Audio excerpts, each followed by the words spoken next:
Bom dia, boa tarde, boa noite, amigo, torcedor e sócio do Clube de Regatas Vasco da Gama e Vasco da Gama SAF.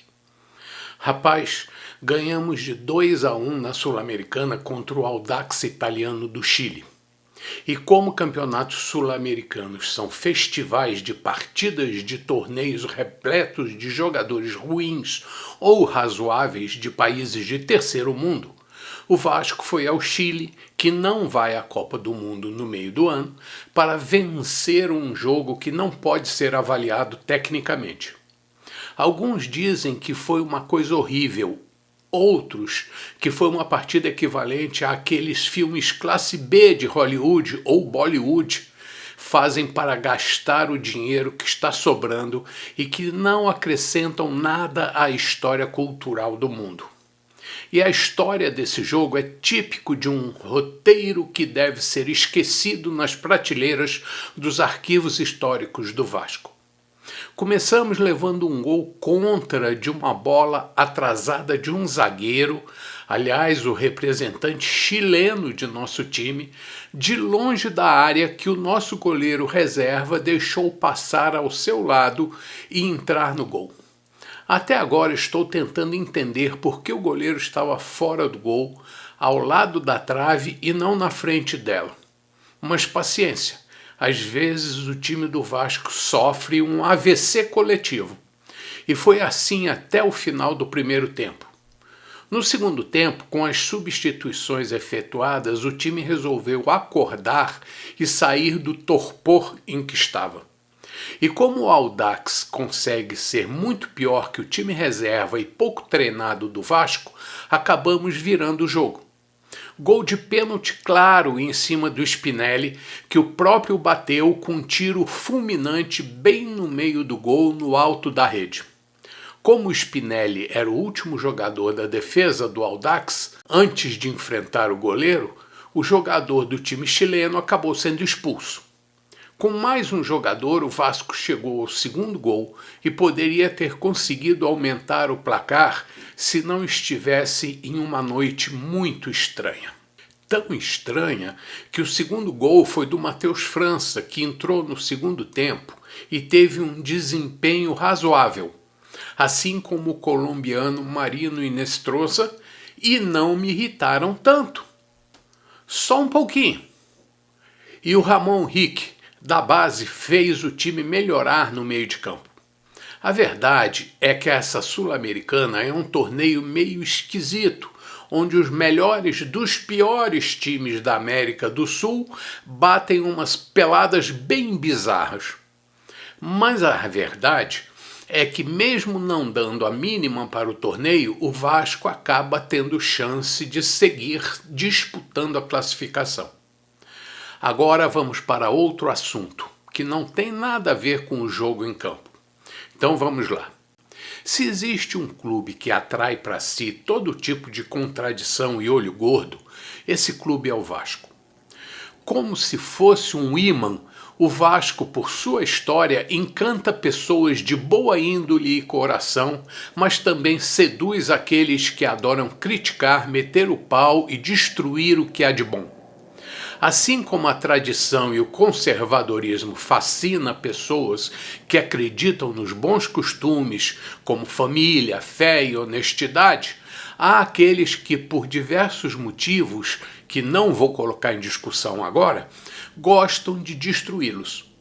O ímã atrai o metal puro e também muita sucata. É só isso que vou dizer aqui. Por isso, tudo que acontece no Clube da Colina tem duas vertentes. Aquela defendida por quem acredita nas boas intenções de quem administra o clube e a oposta, defendida por quem se contrapõe a ela.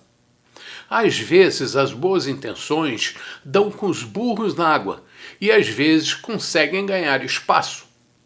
Um sentimento que me parece ter conseguido se solidificar entre grande parte dos torcedores e sócios do clube é a de que o futebol cruzmaltino não pode ser administrado pelos políticos tradicionais que há mais de um século têm feito mais mal do que bem ao clube. Mas como um dos legados seculares que o diabo carrega no âmago é lutar contra o bem, existe um exército de pessoas que desejam preservar os maus costumes, como enganar o torcedor prometendo o céu e entregando o inferno para ele. E essa semana continua a especulação sobre a venda da SAF vascaína para Marcos Faria, filho do dono da Crefisa com a primeira esposa, mas independente financeiramente dele e administrador de empresa que nada tem a ver com a do pai e com a sua segunda esposa e atual presidente do Palmeiras, Leila Pereira. Isso tem incomodado muito algumas pessoas, principalmente o presidente de nosso rival. Dizem alguns que até o final de maio o assunto será resolvido, de uma forma ou de outra. Esperamos que o imbróglio da SAF com a 777 ou quem administra a massa falida, talvez a seguradora americana ACAP, seja superado e a bola seja passada ao novo investidor, de preferência um brasileiro mais interessado no futuro do futebol do Vasco. Outro assunto que virou notícia na colina é o tal do potencial construtivo, que, se vendido, possibilitaria o início da reforma de São Januário, seja ela feita da forma que seja. Reforma, demolição e novo estádio ou adaptação, qualquer que seja, o Vasco necessita ter mais espaço para acomodar seus torcedores com um faturamento maior do que o atual.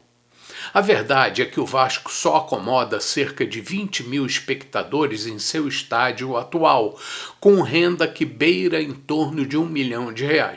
Ao contrário, o rival acomoda cerca de 50 mil torcedores no seu nosso Maracanã.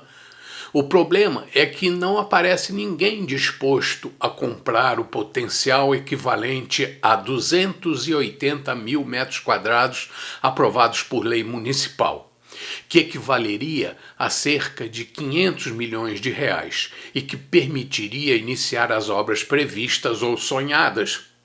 Mas no Brasil, onde a economia é uma gangorra, onde quem está em cima desce e quem desce sobe, não incentiva empresas a aportar muito dinheiro em nenhum investimento. A não ser que seja algo de caráter duvidoso, não é? Mas como a lei específica que permite que o Vasco venda esse potencial construtivo tem 10 anos de valência, com certeza um dia a coisa vai. Ou não? Bom, nada é fácil para o Vasco, mas sempre foi assim, por isso vamos vivendo e tendo esperança. Pois é, amigo, é só isso por enquanto. Até o próximo Café da Colina. E não deixe de dar o seu like, compartilhar e comentar para me ajudar a atingir mais pessoas. Estamos aqui toda terça e quinta às 7h30 da manhã. E se quer que fale de um assunto específico, então me diga. Bom dia, boa tarde, boa noite, amigo, torcedor e sócio do Clube de Regatas Vasco da Gama e Vasco da Gama SAF. Saudações vascaínas sempre.